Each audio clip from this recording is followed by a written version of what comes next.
Fantastic. Thank you so much for having me here today. Let's begin exploring artificial intelligence, AI, and its emergence in urban governance and planning.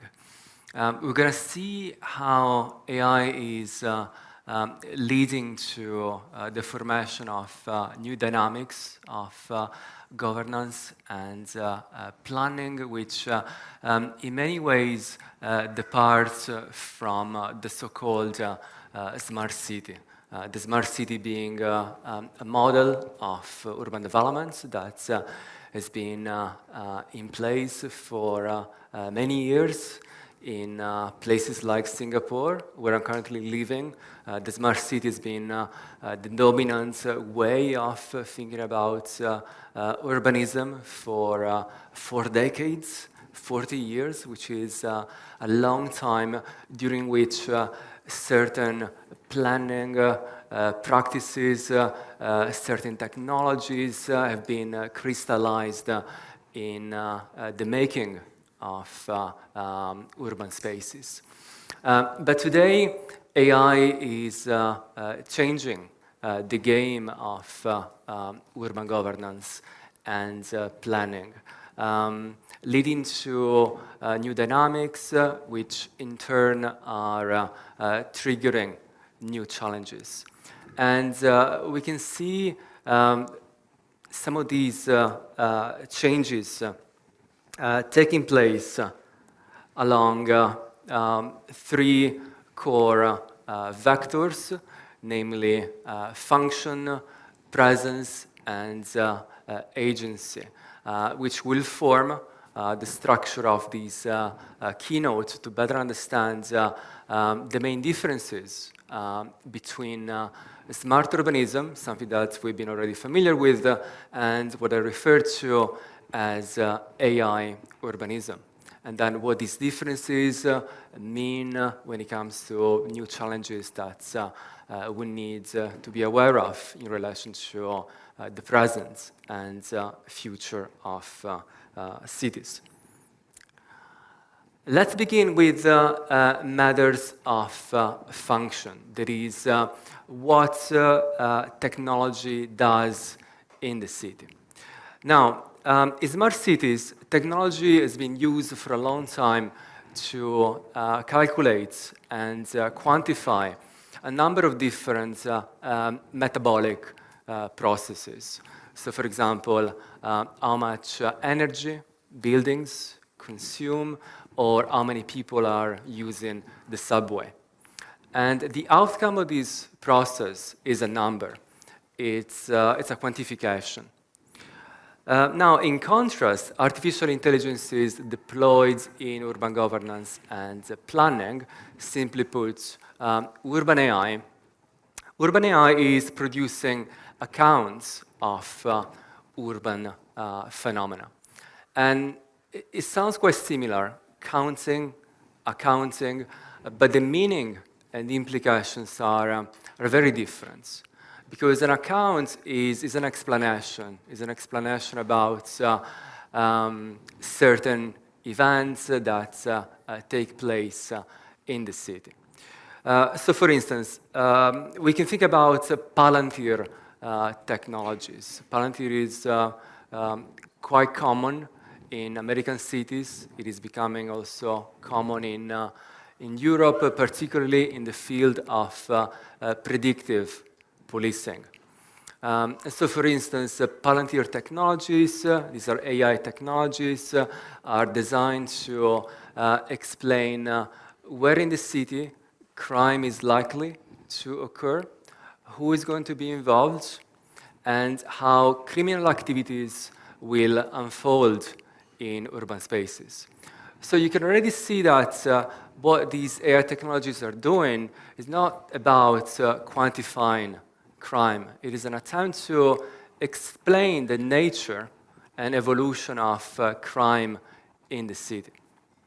And so urban AI, in so doing, is providing explanations akin to narratives. And a narrative is essentially a story through which we try to make sense of the reality around us, let's say an urban space, how that space is evolving, what is happening there. And then depending on the explanations that we give, depending on the stories that we tell each other, we act in a certain way. So there are implications, as we will see later. But for now, the key message is to reflect upon how in the age of AI urbanism, we have AI-developed narratives that are influencing the way we make sense of the city where we live. Then it's important to reflect on the question of presence, so where technology operates. And here we have another fundamental difference between smart and AI urbanism. And this is because smart city technologies usually are installed in confined spaces and infrastructures that are detached from direct human encounter. We can think, for instance, about the infrastructure, the grids whereby energy is distributed in the city. And we can think about Prague. Now, I'm not an expert when it comes to Prague as a city. This is my third time in Prague. The first time I was a child with my parents. The second time I was a teenager on a high school trip. And here I am. By the way, thank you so much for inviting me. It's such a pleasure to be back.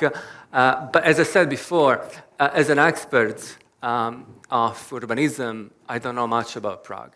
I never studied its design, its infrastructure, but I know for sure that below us there is an infrastructure, there is a grid whereby energy is being circulated and distributed. And I know this because I can see that the light is on, that the screen is on. So there is energy circulating here through an infrastructure that we cannot see because it is physically located elsewhere. So usually so-called smart grids are located in the bowels of the city, not in the same space that we experience every day. But in comparison, urban AI is a much more visible socio-technical phenomenon because the spaces where AI operates are the same spaces in which we live much of our life. Let me give you some examples. Autonomous vehicles, which we'll be talking about later quite a lot. This is a picture taken in Hong Kong, Kowloon, more specifically, a very dense part of Hong Kong. You can see that we have a vehicle operated by AI that is traversing a public roads next to people like you and I. So the space in which urban AI operates is the same space where different individuals are, in this case, walking. And of course, this is not a coincidence. We need to remember that many AIs are designed to mediate social relations. And social relations are human relations. And in the 21st century, human relations are by and large urban relations, activities exchanging, taking place in cities. And so this technology is mediating a quintessential human activity, that of mobility. So it has to be in direct contact with humans in the same space. Or we could think about robots, service robots. In this case, you can see robots serving foods. And you can probably also notice that no one is paying attention to the robots. The robot has quite literally become commonplace. And so this goes to show how quickly we are embracing AI as part of our life in the city. We are embracing urban AI to the point that we are welcoming it in the most intimate spaces that we can think of, domestic spaces, our homes. What you're looking at now is an example of home surveillance drone. So an AI-mediated technology designed to prevent intruders from trespassing on private property. And this technology would intervene the moment strangers enter a private space. And it would do so autonomously, which leads me to another important aspect of the comparison between smart and AI urbanism. So matters of agency, so the way technologies act. And in smart urbanism, technologies tend to repeat the same actions over and over again. And so repetition is what we see. You can think, for example, about motion sensors. And I'm sure that what I'm going to describe has happened to you a few times. You enter a room, and the light automatically switches on. Now, there was a sensor that just detected your presence, and then the lights was switched on automatically. And then you leave the room, and the lights automatically, again, switches off. And this is what is always going to happen.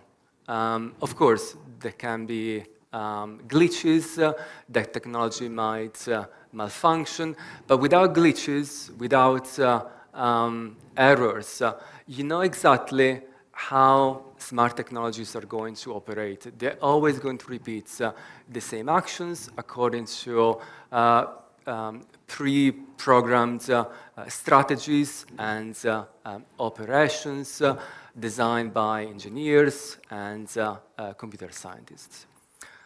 In contrast, urban AI is becoming more and more autonomous, acting in manners that are unsupervised, that are not directly influenced by human inputs. You can think about autonomous vehicles to grasp these fundamental difference. If you decide to deploy an autonomous vehicle, the case of San Francisco that was mentioned earlier, for instance, you get to choose the destination. You get to choose where you want to go. But you don't get to choose how the vehicle will be driven, and you won't be able to choose the routes that the vehicle will take to get you to your destination. This is something that will be decided by AI. And these are decisions that takes place without human operators telling AI what it is supposed to be doing on the spot the moment you are deploying it. So AI will be acting autonomously. And I'm mentioning this not simply because it is a technical manner of operating that is different compared to smart city technologies and that we need to be aware of.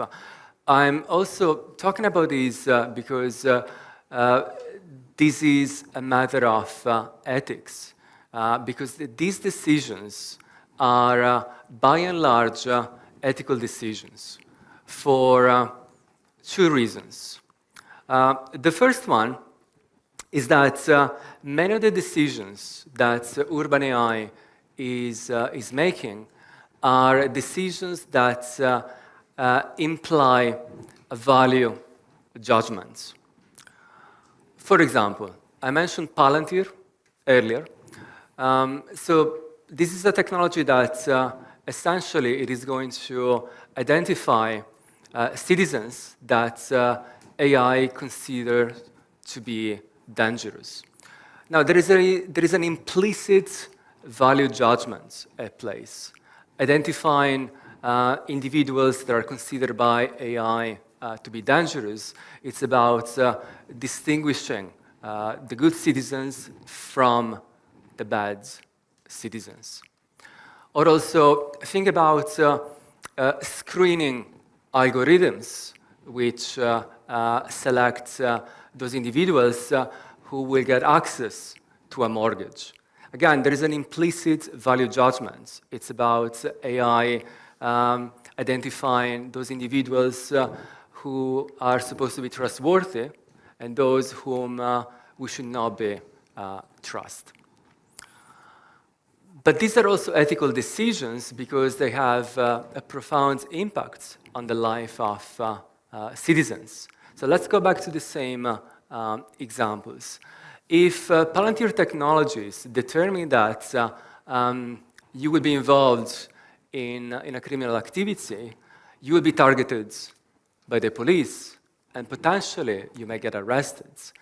And this is a decision that will have long-standing repercussions. So repercussions that will alter your life forever.